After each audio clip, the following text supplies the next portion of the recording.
Assalamualaikum warahmatullahi wabarakatuh. Hai semuanya, apa kabar? Semoga teman-teman semua selalu sehat dan selalu berada dalam lindungan Allah. Amin. Pada kesempatan kali ini, saya akan menyampaikan kisah mengenai mukjizat Rasulullah SAW yang bisa membelah bulan. So, bagaimana kisahnya? Yuk, sama-sama kita saksikan kisah berikut ini. Selamat menonton. Kisah mukjizat Nabi Muhammad SAW.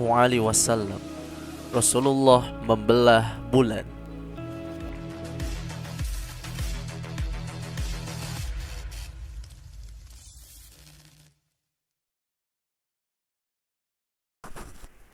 Kisah ini terjadi ketika Nabi Muhammad SAW berhijrah ke Madinah.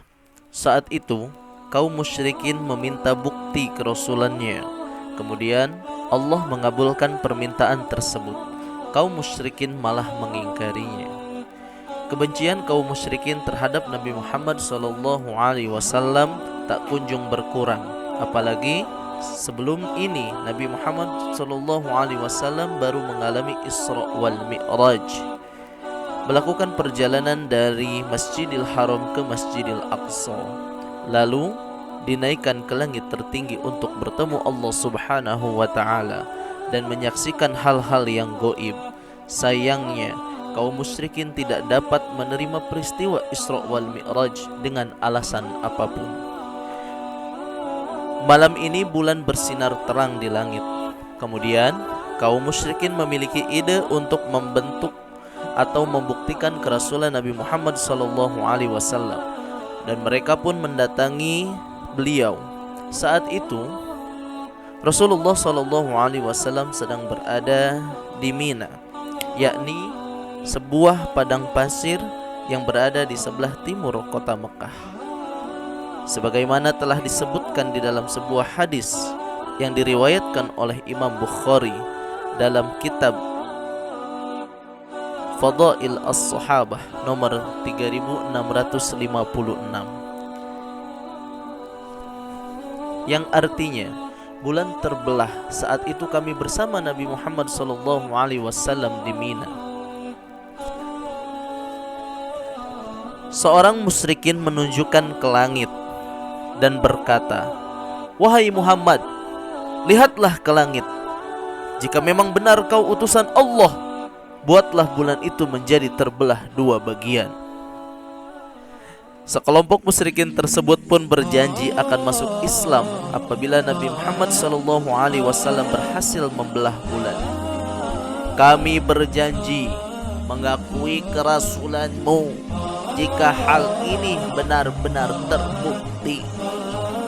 Akhirnya, beliau pun menyanggupi permintaan kaum musyrikin. Kemudian beliau berdoa di dalam hati, "Ya Allah, hamba mohon, tunjukkanlah kepada kaumku yang masih tersesat ini agar diberikan petunjuk." Kemudian Nabi Muhammad SAW mengarahkan telunjuknya ke arah bulan dan menggerakkannya seolah-olah ia sedang terbelah.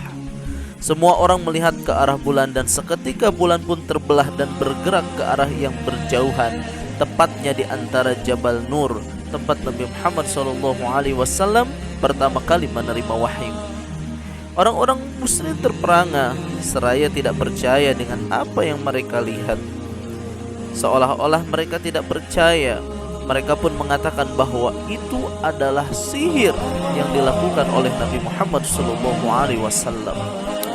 Ini ya guys, bedanya orang musyrik dan orang muslim ya.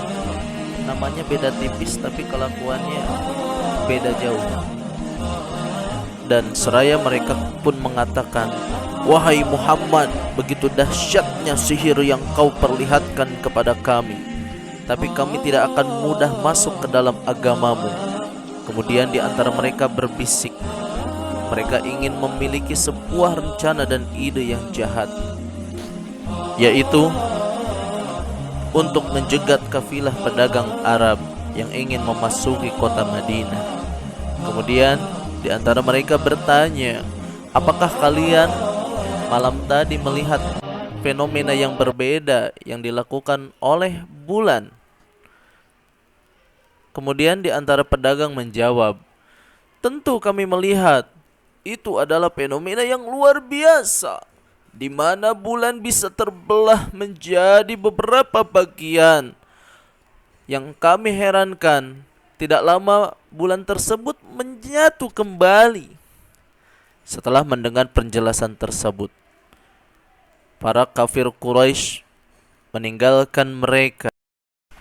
Itulah ciri-ciri orang musyrikin, yang mana sesuai dengan firman Allah Subhanahu wa taala di dalam Quran surat Al-Qamar ayat 1 dan 2, yang artinya telah dekat saat itu dan telah terbelah bulan, dan jika mereka orang-orang musyrikin melihat sesuatu tanda-tanda mukjizat Allah, mereka berpaling dari kebenaran seraya berkata, ini adalah sihir yang terus-menerus. Itulah kisah mengenai kisah Rasulullah Sallallahu Alaihi Wasallam yang dapat membelah bulan atas izin Allah Subhanahu Wa Taala. Dari kisah tersebut bisa kita ambil hikmah. Yang pertama, ciri orang musyrik, yakni tidak mau bertaubat, tidak mau mengakui kerasulan Rasulullah Sallallahu Alaihi Wasallam, selalu berbuat ingkar, licik dan curang. Yang nomor kedua, sebagai umat Islam, kita wajib mengimani mukjizat kerasulan Nabi Muhammad sallallahu alaihi wasallam sebagai tuntunan dan pedoman hidup kita. Wallahu a'lam.